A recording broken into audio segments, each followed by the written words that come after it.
Hola, buenas tardes, amados hermanos. Seguimos. Hoy el devocional de hoy fue acerca de Efesios capítulo 1, versículos 15 y 16. Dice, por esta causa también yo, habiendo oído de vuestra fe en el Señor Jesús y de vuestro amor para con todos los santos, no dejo de dar gracias por vosotros, haciendo memoria de vosotros en mis oraciones.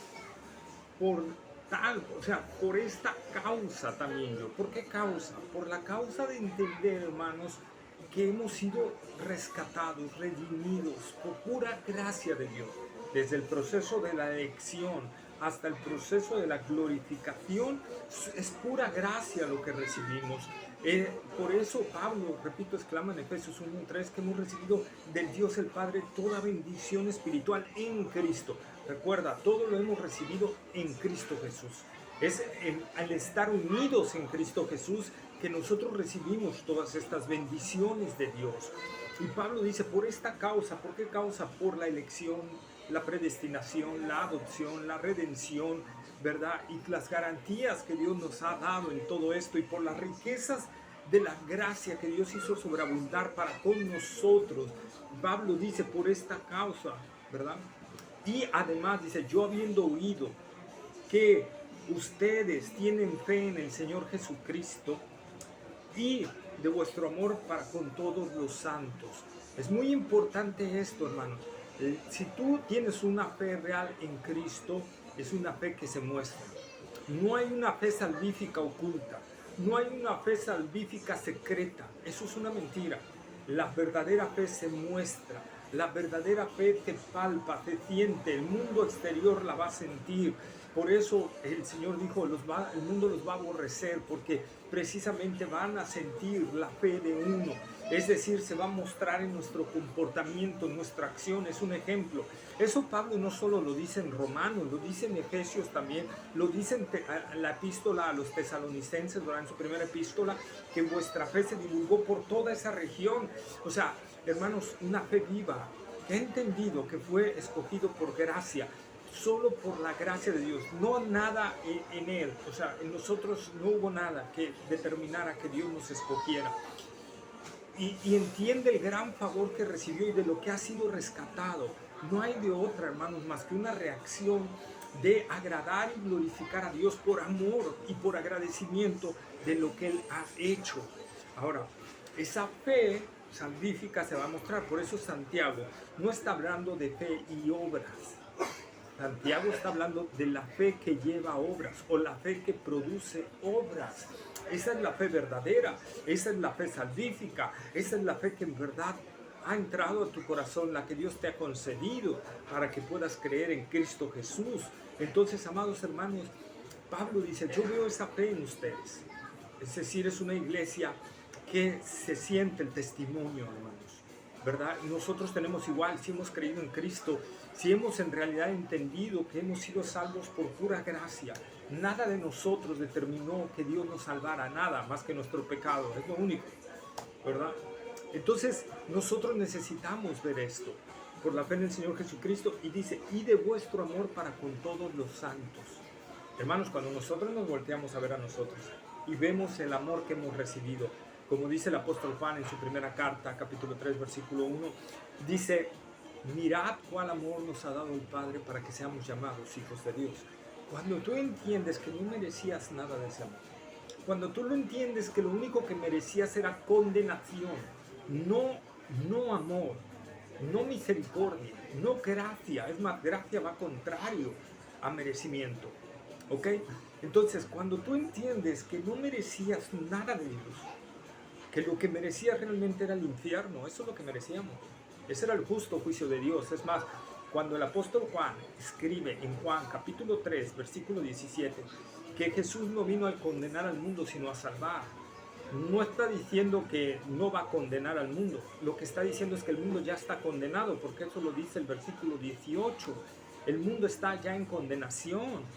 No va a ser condenado, ya está condenado. El mundo lo único que está esperando es su sentencia final. O sea, es decir, la ejecución de su sentencia, pues para que me entiendan, ¿sí? Por eso Juan capítulo 3, versículo 36 dice que la ira de Dios está sobre todo aquel que no ha creído en Cristo Jesús. Esa es una realidad, hermanos. Entonces nosotros vemos esta parte. Cuando tú entiendes de lo que has sido salvado, cuando tú entiendes que has sido salvado de un tormento eterno, de la ira de Dios sobre ti, por los siglos de los siglos sin fin, que tu destino iba a ser, mira, lo que estés viviendo hoy en día, lo más terrible que estés viviendo hoy en día, no será nada comparable con el infierno. Nada, absolutamente nada. Es más, la gente que está ahí desearía regresar a sus sufrimientos de acá arriba, ¿verdad? Porque allá es algo tremendo, hermanos, tremendo. El Señor Jesús fue el que más habló de eso. Repito, cuando tú entiendes de lo que has sido salvado, entonces, cuando tú entiendes que, ojo, que ahora eres un santo porque estás en Cristo, pero que sigues siendo un pecador. Y cuando nosotros hacemos una retrospección de nuestro corazón, de nuestra vida, de nuestros pensamientos, vemos que seguimos siendo pecadores, ¿verdad? Entonces, cuando tú haces esta retrospección y ves la gracia de Dios, entonces tú puedes ver al hermano que también está luchando contra sus debilidades, luchando contra sus cuestiones, y lo vas a amar. Por eso el apóstol Pablo también dice en su epístola, ¿verdad? Soportándonos los unos a los otros, hermanos. Entonces, esa es una realidad.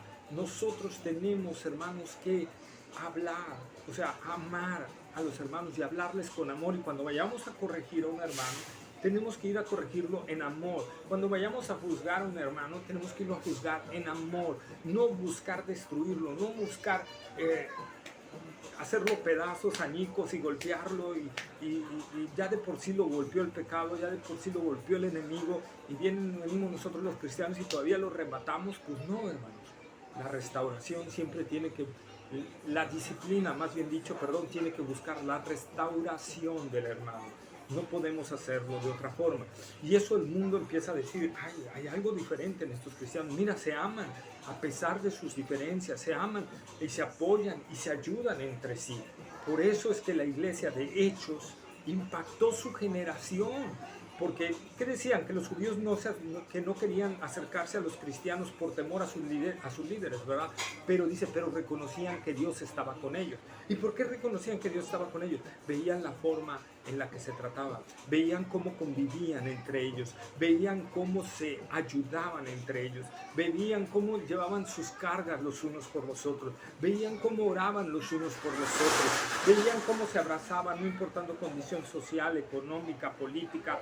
Hermanos, se veía ese amor, porque sabes una cosa, Cristo debe ser el centro real de nuestra vida, lo supremo de nuestra vida. Nada debe estar a la par. Si a ti te está haciendo tener pugnas con un hermano porque tiene un partido político diferente al tuyo, entonces estás muy equivocado.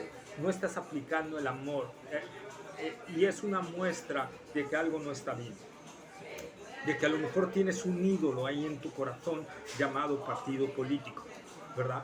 O a lo mejor tienes ahí un ídolo en tu corazón de algo que no está bien. Eso es lo que tenemos que tratar, hermanos. Tenemos que ver, porque no podemos permitir eso, porque entonces el mundo no puede palpar. Como Pablo podía palpar el testimonio de la iglesia de Éfeso y decir, veo su fe y veo su amor por los santos. O sea, imagínate que pudiera un pastor de, por ejemplo, de Puebla o de Zacatecas, decir de una de las iglesias de Veracruz, oigo el testimonio de ustedes en esa ciudad. Es algo increíble el testimonio de ustedes. Hermanos, ¿qué sería? Que Dios les bendiga. Muchas gracias.